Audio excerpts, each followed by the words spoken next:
Martha's fingers brushed dust off an old field notebook wedged behind her rain boots.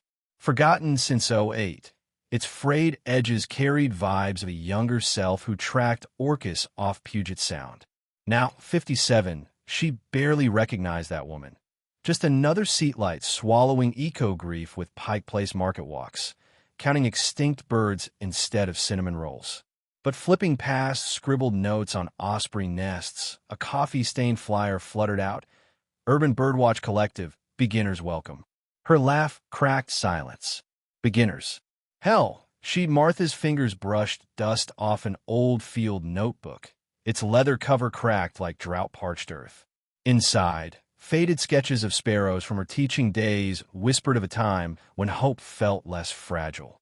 These days, climate headlines left her chest tight as a jar of preserves sealed too tight. She'd started avoiding Pike Place Market, too many plastic-wrapped salmon staring with accusatory eyes. Then came flyer for Urban Bird Collective, taped to a lamppost near her bus stop. Track feathery neighbors, no experience needed. Martha hesitated, knees protesting as she crouched to read it. What if she mixed up a crow with a raven? What if she was just another clumsy old woman tripping over roots while whirl burned? But Notebook called to her. That first Saturday, she fumbled with binoculars, scribbling shaky notes about a Stellar's Jay's electric blue tantrum. Others chuckled. Not her with her. A tattoo barista showed her an app that logged sightings. A retired engineer shared his hack for IDing hawks by wing beats. Slowly, shrill alarm of eco-grief in her mind dulled beneath rhythm of wings and scratchy pencil lead.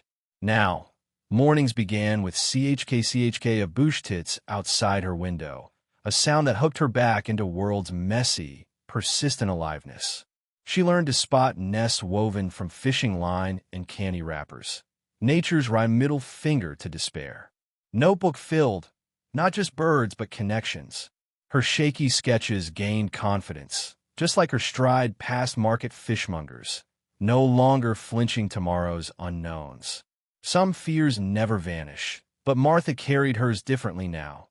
Not like a stone in her pocket, but like seeds tucked into that battered notebook, waiting for right. Martha's fingers brushed dust off an old field notebook, its pages yellowed but stubborn.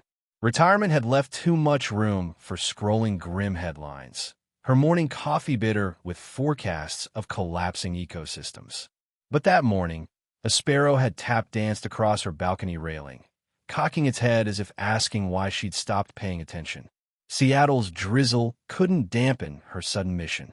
She stuffed Notebook into a raincoat pocket, its weight familiar as an old friend, and marched toward Pike Place Market. Tourists jostled over artisan cheeses, but Martha's eyes lifted up past neon signs to where starlings wheeled in chaotic harmony. A woman in a fleece vest, binoculars dangling, grinned her skyward gaze. First time bird stalking? She asked, and Martha's laugh surprised them both.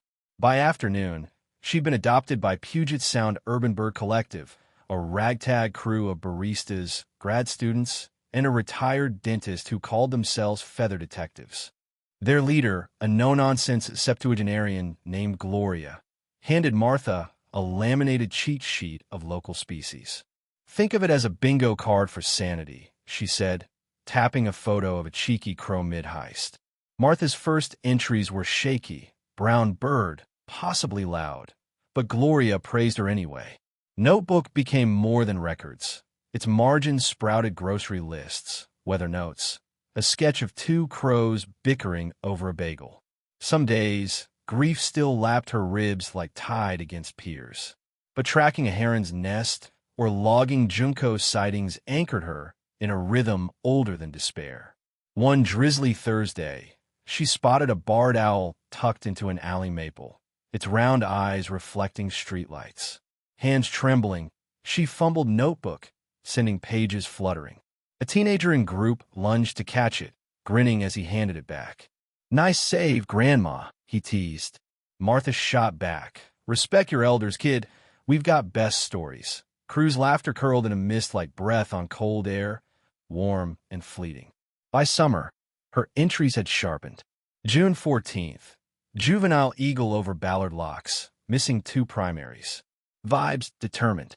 Notebook's spine cracked with new life, its pages proof that paying attention could be its own kind of hope. Martha's fingers brushed dust off an old field notebook, its spine cracked like city sidewalks after winter. 57 years of life, and she'd never felt so useless watching news channels scream about dying glaciers. But eco-grief wasn't a storm to weather passively. Not when Seattle's crows held council outside her apartment every dawn, their inkblot silhouettes a reminder that life stubbornly pushed back. She joined Urban Birdwatching Collective on a whim, half expecting vibes of granola elitism. Instead, she found retirees and baristas clutching mismatched binoculars, all hungry to log something.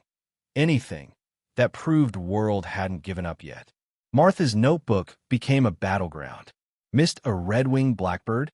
She'd return to Discovery Park 5 a.m., knees protesting, until she scribbled its name with triumph.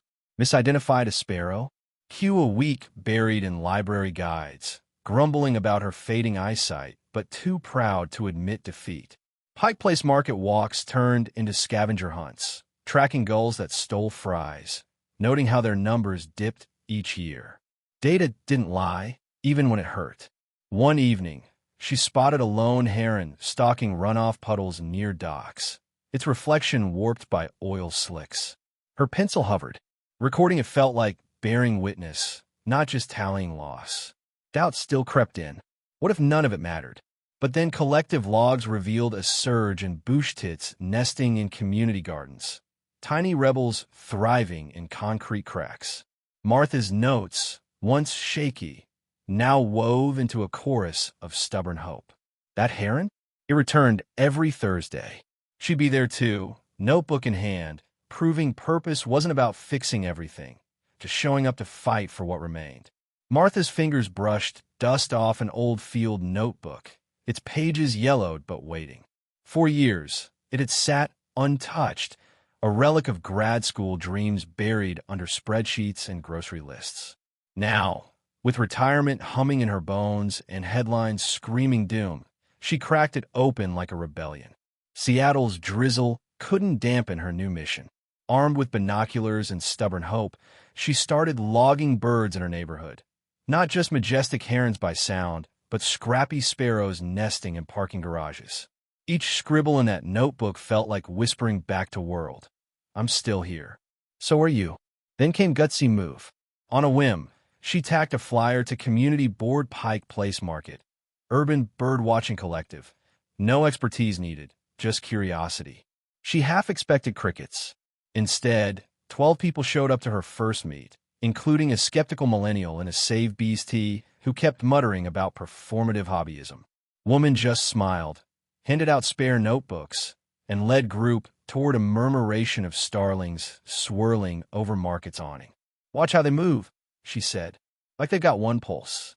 Skeptic rolled her eyes until she pointed out a fledgling crow learning to crack walnuts on pavement. "Oh, damn," younger woman breathed, scrambling for a pen. Vibes shifted fast. By summer, their group had tripled. Creator organized a workshop library, teaching newcomers how tracking tiny shifts in migration patterns could stitch purpose in a panic. "We're not saving planet alone," she said, tapping her notebook, "but we're writing our own story in it." Someone filmed her mid-speech, cheeks flushed, waving a hand to slide of local data. "See this? Purple finches arriving earlier each spring. That's our data, folks. Science with a side of pastries." Clip went viral in a quiet Pacific Northwest way. Mayor reposted it, a nature podcast called. Best moment came when that original skeptic, now a regular, presented Creator with a leather-bound journal. "For Volume 2, she said. Crowd roared. Martha laughed, thinking of all years she believed change required youth or loud voices. Turns out, it just needed a woman with a notebook, a flock of amateurs, and audacity to pay attention. Martha's fingers brushed dust off an old field notebook, its pages yellowed but stubborn, like her. 57 and tired of doom-scrolling through climate headlines, she'd traded screens for feathers, joining Seattle's quirkiest urban birdwatching collective. Pike Place Market became her runway. Pigeons, her unlikely muses. First, scribbling sparrow antics felt silly. But tallying flickers in parking lots? That tiny act rewired her brain. Eco-grief didn't vanish, but it now shared space with purpose. Her notebook evolved, no longer just lists but stories. A crow's shameless sandwich theft. Boosted weaving nests from dental floss. Martha's entries grew legs, morphing into guided walks for retirees who'd forgotten how to marvel. She taught them to spot subtle shifts. How juncos arrived earlier each winter. How robins now sang off-key in August heat. Data became defiance. Every log citing a middle finger to despair. Old Hobbit. She whispered thank yous to starlings. Gratitude, she found, was contagious. Soon, her motley crew, knit hats askew, binoculars bumping, became local celebrities. Teens joined, snapping pics for urban bird vibes. Martha's notebook, once solitary, now brimmed with communal scribbles. Marge saw 3 eagles by recycling plant. One damp morning, she spotted a fledgling wren struggling in a puddle. Without thinking, she scooped it onto her palm, feeling its heartbeat sync with hers. Later, releasing it skyward, she laughed. Not helpless, not old, just alive. Seattle's concrete jungle had become her classroom. And Martha? Its most unlikely professor. Grab your notebook. Wild hope waits outside.